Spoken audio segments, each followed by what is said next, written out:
Becky Chambers shocks and surprises us and floors us again and again and again. At this point, it's just what she does. It's par for the course when you pick up and read and enjoy a Becky Chambers novel. Nobody affects me as a writer the way that Becky Chambers does. She has the power over imagination and beauty and wonder that I wish so many writers of science fiction and fantasy had.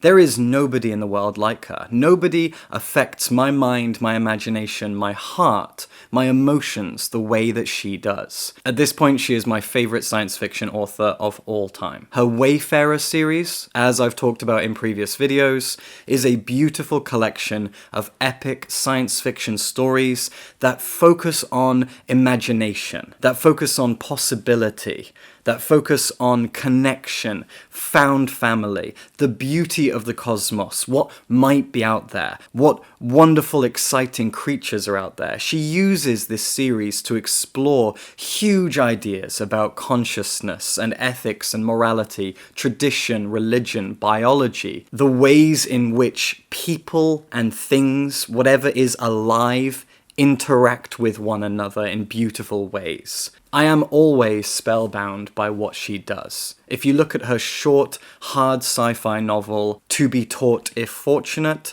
this is a book about the limits of human imagination, human exploration, again, human connection and what we are capable of, what we can do when we put our heads together, what good we can accomplish, what the human mind is capable of. It's beautiful. And then you've got this series, the Monk and Robot books. So far, we have 2 of them. And in the second one, A Prayer for the Crown Shy, she's done it again. If you've never read these before, the Monk and Robot books are short, 150-ish page novellas about our purpose in life. In a way, they feel like philosophical musings, where Becky Chambers is putting pen to paper to consider her place in life, all of our places in life, what we are here for, how we can accomplish what we want to accomplish, how we can feel what we deserve to feel, how we can make connections, how life can be meaningful, what purpose actually is, whether or not it matters, whether or not it exists at all, how to define it, how to reach it, how to help each other. These are just beautiful, short, philosophical explorations of why we are here and what we are doing. They are so sweet and kind and wholesome, and they are sprinkled, of course, with world building and big sci-fi ideas, but on a pretty small scale, on a tiny scale. I will say before I talk about this second one that you really need to read the first one. This is a continuing saga. The first book was called A Psalm for the Wild Built, and it told the story of a young tea monk. The books are set on, if I remember rightly, a moon that pretty well lines up with our own history in a lot of ways. There are no animals, creatures, plants that are too unique there. You've got fish, you've got birds, you've got animals, you've got trees with the same names as our trees, a world that behaves in similar ways to ours, ecosystem, cityscapes, towns, humans. It's all recognizably human, Earth-like. But in this world, at one point in history, the humans were building robots to do tasks for them, and eventually something happened where these robots gained sentience. And the humans made the decision to let the robots do what they want. They asked the robots, you are now conscious. You now think like people. What do you want to do? And the robots collectively decided to fuck off. They walked out of the city. They went out into the wilderness. They wanted to explore, see what the world had to offer, discover it for themselves, and find their place, find their purpose, decide what it was going to be.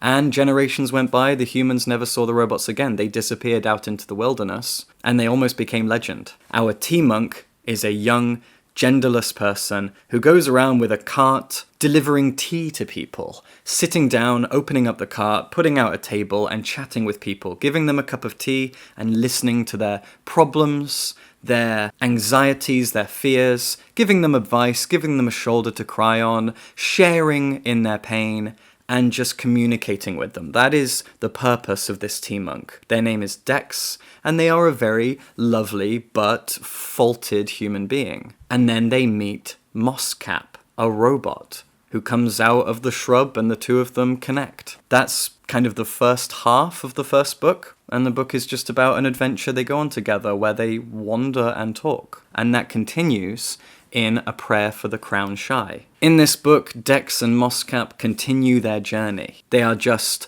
wandering. They have a goal in mind, they have a place they want to get to, but in the meantime, they see places, meet people, do things, help each other out, learn things about each other's cultures, etc. It's just musings, conversations, experiences.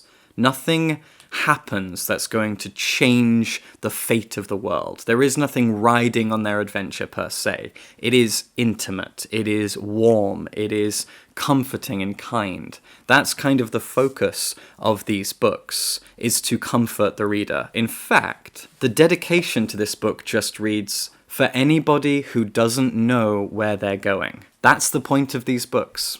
If you want to feel like your life has purpose, or if you're wondering what your purpose is, or if you are just feeling lost and confused, read these books. They won't give you answers, or maybe they will. There's no guarantee, but they'll certainly make you feel comforted and less alone if you're feeling alone. As for the world building, it does happen. This world does get expanded on, but kind of like Star Trek, it is often doing so in a pseudo-political way that allows the writer to explore their ideas and what they think might work in an ideal society. For example, money, for lack of a better term.